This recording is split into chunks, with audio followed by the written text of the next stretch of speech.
Okay, good afternoon and welcome to the Emergency Medical Care Advisory Board meeting of May 11th, 4 p.m. And Bryn, would you do the honors of the flag salute, leading us in the pledge?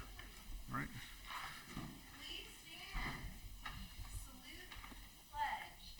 I pledge allegiance to the flag of the United States of America and to the republic for which it stands, one nation under God, indivisible, with liberty and justice for all. Thank you. Okay, Mr. Ferris, would you please take the roll? I'm going to defer to my assistant to my left here, Danielle Stemper. She's one of my staff. She's going to take the roll, and she's going to handle all the voting and polling today. Okay. Since last time I had issues hearing everybody. Sure. Thank you, Ms. Stemper. Of course. John Surface. Here. Chief Wells. Here. James Miller. Orchel Cryer. Here. Scott Hurlbert. Here. Dr. Lyon. Here. Dr. Canson. Here. Sheriff Youngblood. Here. Chairman Flores. Here. And Tyler Wetzel. Here. Okay, we have a quorum. Okay, thank you. Okay, at this time, I'll begin considering the consent agenda. All items listed with the CA are considered by division staff to be routine and non-controversial. Consent items may be considered first and approved in one motion if no member of the board or audience wishes to comment or discuss an item. If comment or discussion is desired, the item will be removed from consent and heard in its listed sequence with an opportunity for any member of the public to address the board concerning the item before action is taken. Is there anyone wishing to comment on any items on the consent agenda? Okay, seeing none, I'll bring it back to the board for action. Youngblood motion. Lyon second. Okay, I have motion second. Members cast your vote. Not cast your vote. Call the vote.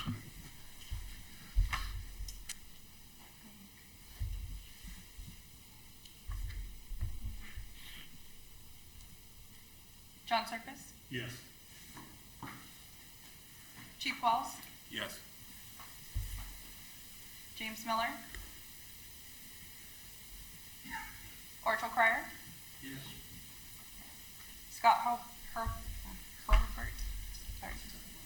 Yes. We just call him Scott. You're okay with that. Dr. Lyon. Yes. Dr. Canson. Yes. Sheriff Youngblood. Yes. Chairman Flores. Yes. And Tyler Wetzel. Yes. Okay, pass. Okay, thank you. Okay, at this time, we're moving to item 6, subcommittee reports with an update on the APOT task force by Mr. Ferris. Thank you, Mr. Chairman. At our last meeting, this board approved moving the task force to quarterly and allowing the meeting to be held via Teams. The quarterly meeting was held on April 27th via Teams with a number of stakeholder representatives present. EMS gave a report which included the total number of APOT hours for the first quarter of 2023. The total number of APOT hours for the previous year of 2022 was 17,240 hours. As of the first quarter of 2023, the number of APOT hours totaled 9,764. Adventist Health Bakersfield reported that they had completed a long hiring process and were making internal changes that should improve their offload times in the coming months. It appears that staffing, transport volumes, the misuse of the 911 and hospital systems are all playing a role in the continued delays. The EMS system simply cannot sustain this rate of offload delays. We discussed a protocol currently being used in other counties to assist in getting ambulance crews back in the field. This protocol will allow the field staff would notify the hospital charge nurse when they had been waiting for 30 minutes for a bed. If a bed is not assigned within 10 minutes from the notification, The crew will begin the process of finding an appropriate location within the ER to offload the patient and clear the facility. While this is not an ideal solution, it is a solution that is working in other counties and would assist in returning ambulance resources into the field to respond to the sick and injured. There was no comment from the attendees regarding this item. That concludes my report, and I'm available to take any questions. Any questions? Okay, see, I think we have one. So I Go do have a question. So you made that report. So what's like the next step? I mean, no comments. I'm assuming there were no comments because most people probably didn't like that suggestion, but I'm just curious. The next step will be reporting out to the CEOs. We don't want to institute a policy like that without first giving notification to the CEOs and management staff of the hospitals that that's our plan. But when we're talking about such high numbers of offload delays, the ambulance providers and the EMS system just can't sustain that. We have to look at other ways of clearing those resources. Right, but the fear would be that you effectively take one problem and move it to another area, right? So now you have the hospital and the emergency department systems that can't sustain that, and then what happens? Yeah, I mean, it's just passing the buck, right? It's not solving a problem. Okay. Do you have suggestions, solutions for the problem? I mean, probably if we were in a work group that we could talk through, maybe, I don't know if this is the right setting to, Okay. kind of brainstorm ideas here, but, again, That's what we've been doing with the task force, is getting together and having discussions, and truthfully, from the hospital staff there, I'm not getting a lot of feedback and suggestions from them during that meeting. So if you would like to attend or assign somebody to attend that has some ideas and suggestions, I'd be more than happy to hear them. okay. Okay, thank you, Mr. Weitzel. Mr. Ferris, I also would like to reiterate that with the APOT task force, I think it would be beneficial to have administrative support on that task force. So having the CEO or a C-suite level representative at those task force meetings might be helpful as well to improve the dialogue. I agree. So this item is near and dear to my heart. I'll first just say that I appreciate the fact that Jeff and George and Andy and all the rest of them, we call them sometimes at 2 or 3 or 4 o'clock in the morning trying to get relief, and they answer the phone and they call the hospitals. This isn't a new problem. Probably, I don't know, 5 years ago, I presented at the MSAC conference on the subject, trying to instigate discussions. And that's exactly what we did. The hospital council, regional vice president, held a meeting with all of the CEOs of the hospitals present, and out of that came Russell Judd calling me up and saying, I'll take responsibility for Kern Medical, and the problems at Kern Medical went away almost overnight. Don't know how he did it, but he made it. He took ownership. So I don't know that the task force is the right method. I think it really is a public health matter, and I would really refer this to the department and to the public health officer to get with the hospitals and meet with them directly with the CEOs and take it above, because the task force doesn't work. And that's just a fact. We can have all the people in the ER talk about all they want. That's who goes into meetings, right? But they don't have the power to make any changes. Right. And we're still having, situations where there's no doubt that there's bad outcomes to our collective customers. And I just think at some point, it's got to get out of this room and get on to somebody else.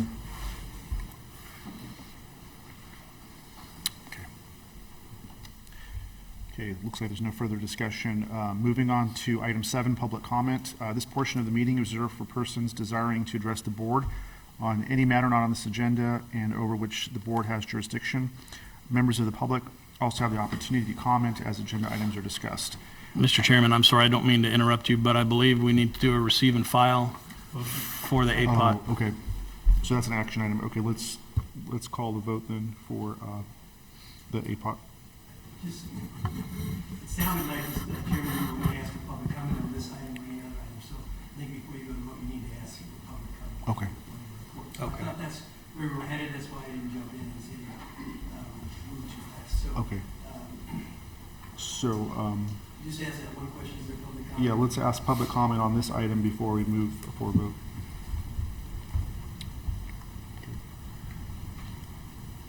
So, let's go ahead and call the vote for the receive and file. Okay. Thank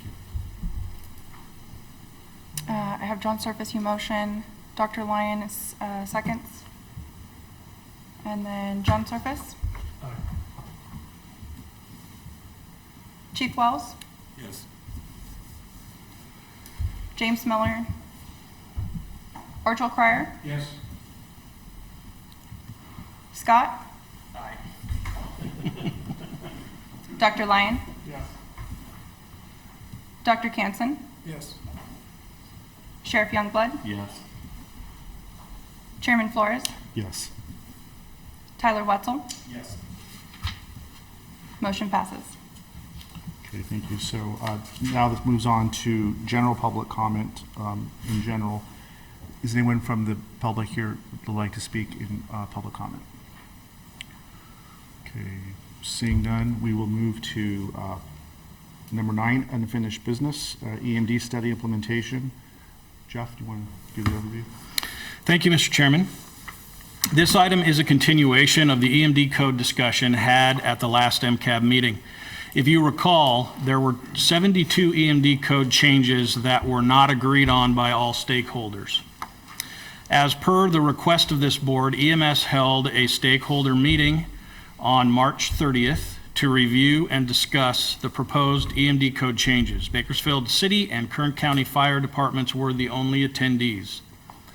An overview was provided, and there was an open discussion surrounding the proposed changes. We propose looking at an additional year's worth of data in the remaining 72 codes, which was agreed upon by all attendees. Included in your packet is a breakdown of the EMD codes and the recommended changes. The document shows the current priority, the previously proposed priority as of the last MCAB meeting, the current proposed priority after incorporating additional data, and the difference, if any, for the codes that we had not reached an agreement on. Of these 72 EMD codes, 25 have been upgraded to lights and sirens, 14 have been upgraded to committed no lights, no sirens, ALS fire, which is the C3AF code, and 2 were downgraded to committed no lights or sirens, ambulance only, leaving 31 unchanged from the original proposal. EMS has continued to QI 100% of the EMD codes proposed to be changed and have found no issues with any of these codes. In April, there were 4,311 responses to EMD codes listed to be downgraded, with 96 or 2.23% transported with lights and sirens. Each one of those transports was investigated by my staff, and of those, only 22 transports, or 0.5% that were transported with lights and sirens, were determined to be appropriate for transport in that manner. Moving forward, EMS will complete the study for the previous 2 years every January to assure we are basing our responses on the most current data possible. Therefore, it is for these reasons that I request the board approve the proposed EMD code changes with a start date of June 1st, 2023. This concludes my report, and I'm available to answer any questions. Thank you. Any questions or comments for staff before we go to public comment? I've got a question. Sure. Did we ever get the data from the hospitals as it pertains to patient outcomes based on different response times? Mr. Surface was going to work on that for us, and he did provide some data at the last meeting. It was not inclusive of all of those. However, there was some data that was provided. Yeah, sorry, we lost our main man. Scott Walters was involved in a fatal collision, and we haven't, we've just refilled that position. So we haven't been able to complete the complete study. Okay. If no other further questions or comments, we go to public comment. Does anyone have a comment on this item before we take it back to the board? Okay, seeing none, bring it back to the board for action and final discussion.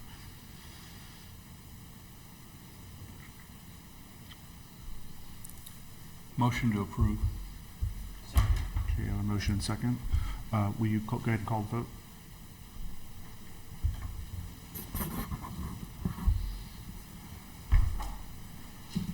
John Surface, Yes. Chief Wells, Yes. James Miller, Orchel Crier, Yes. Scott. Dr. Lyon, Yes. Dr. Canton, Yes. Sheriff Youngblood, Yes. Chairman Flores, Yes. Tyler Wetzel. Motion passes. Thank you. Thanks for all your work on that. Next item is manager's report. Jeff? Thank you, Mr. Chairman. 2022, this is May, this is the month of the annual reporting. You can tell by the thickness of your packet you got. So we're going to talk briefly about 2022.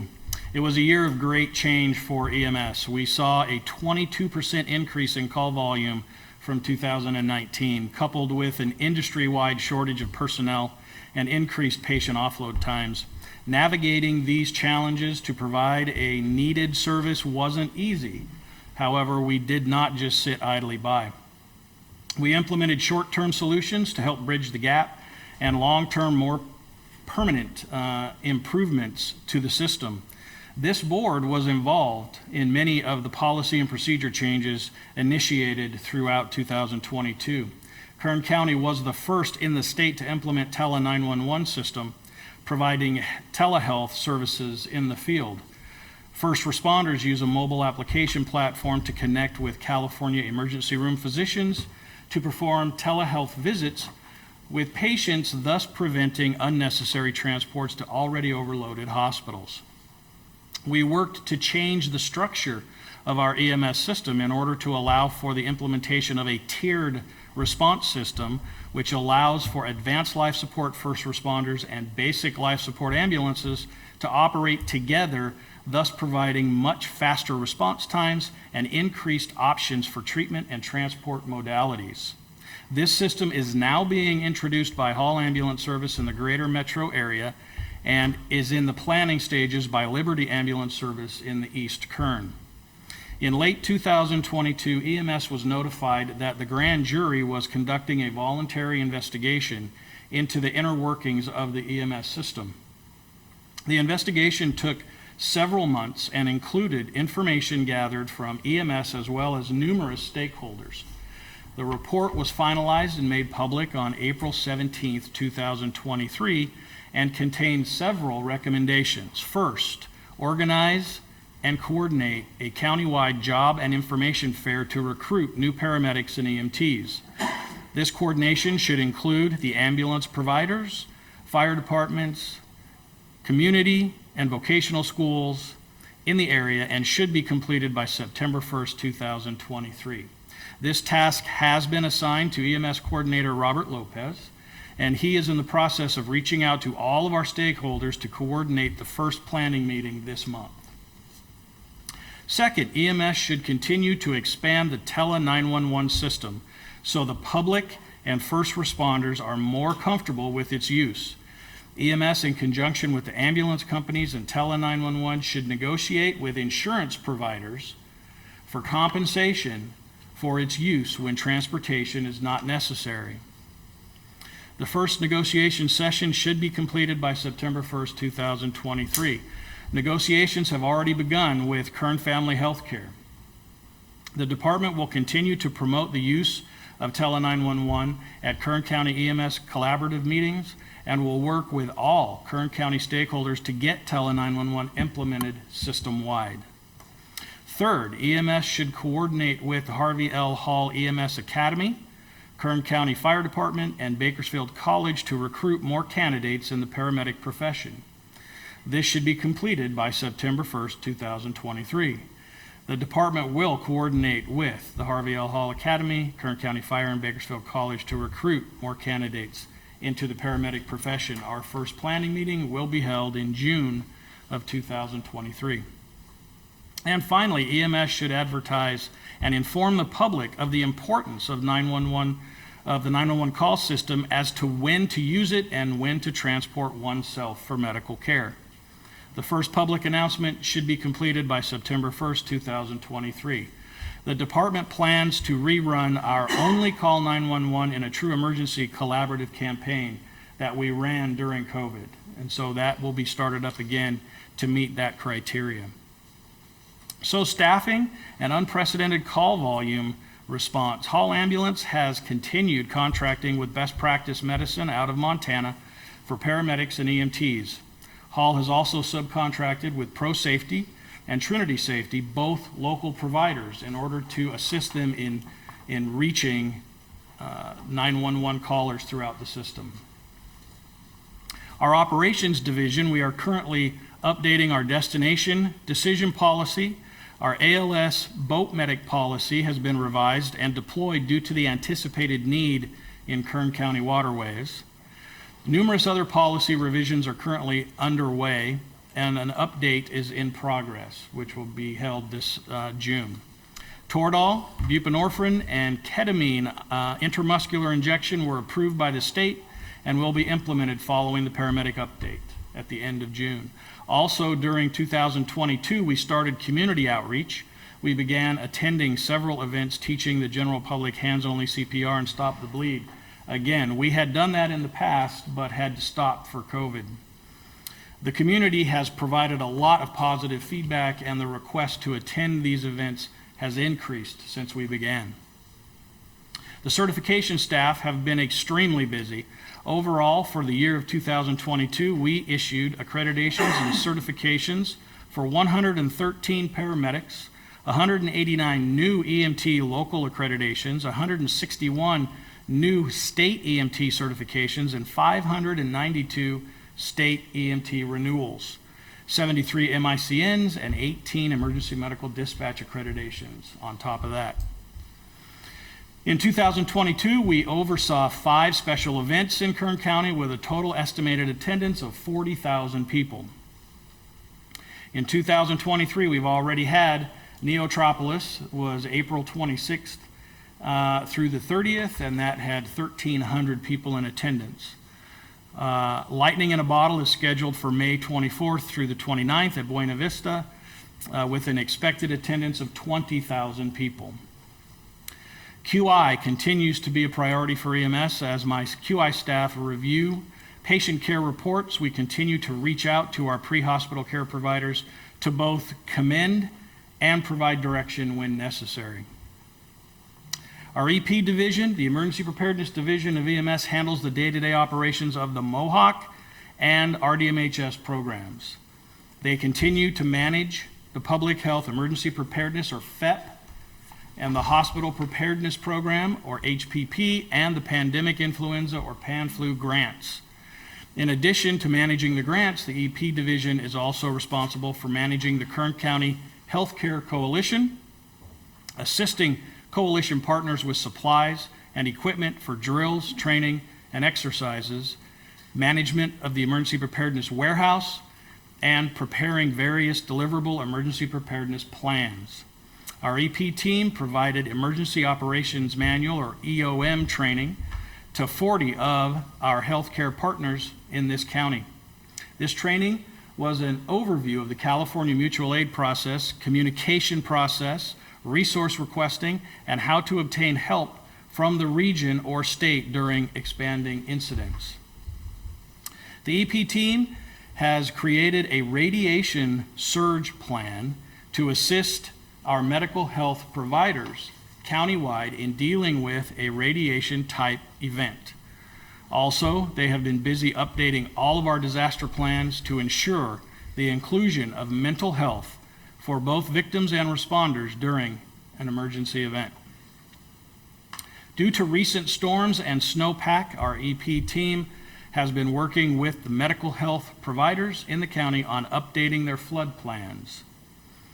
During this fiscal year, our EP team worked on obtaining grant funds in the amount of $145,738 to purchase items for our healthcare facilities. These funds are used to buy equipment for training, exercises, and supplies for future disasters. In addition to these grant funds, our team worked with the California Department of Public Health to secure 4 semi-truckloads of medical equipment to distribute to our healthcare facilities to use during disasters. This fall, our EP team will be hosting several trainings for our healthcare providers, including hazmat first responder awareness and Hospital Incident Command System, or HICS. Chairman Flores, as I complete my manager's report, I would like to express my gratitude for your time and attention. This concludes my report, and I'm available to answer any questions. Thank you, Jeff, for your manager's report. Any questions or comments for staff before we entertain a motion? Okay, at this point, I'll call for a motion and a second. Motion. Okay, we have a motion and second. Please call the vote. John Surface, Aye. Chief Wells, Yes. James Miller, Orchel Pryor, Yes.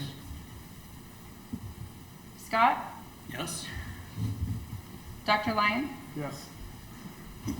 Dr. Canson, Yes. Sheriff Youngblood, Yes. Chairman Flores, Yes. Tyler Wetzel. Yes. Motion passes. Okay, thank you. That brings us to item 13, board member announcements or reports. Any member would like to make a report or announcement at this time? Okay, seeing none, we'll move on to announcements. I have 2. The next regularly scheduled meeting is Thursday, August 10th, 2023 at 4 p.m. Here at the Kern County Public Health Services Department. And item B, the deadline for submitting public requests on the next MCAB meeting agenda is Thursday, July 27th at 5 p.m. To the Kern County EMS Program Manager. And that's it for announcements. And that brings us to adjournment. Just need a motion to adjourn. Okay. Any second? Second. Second, call the vote. Who have to call the vote for that? No. No. Aye. Okay, aye.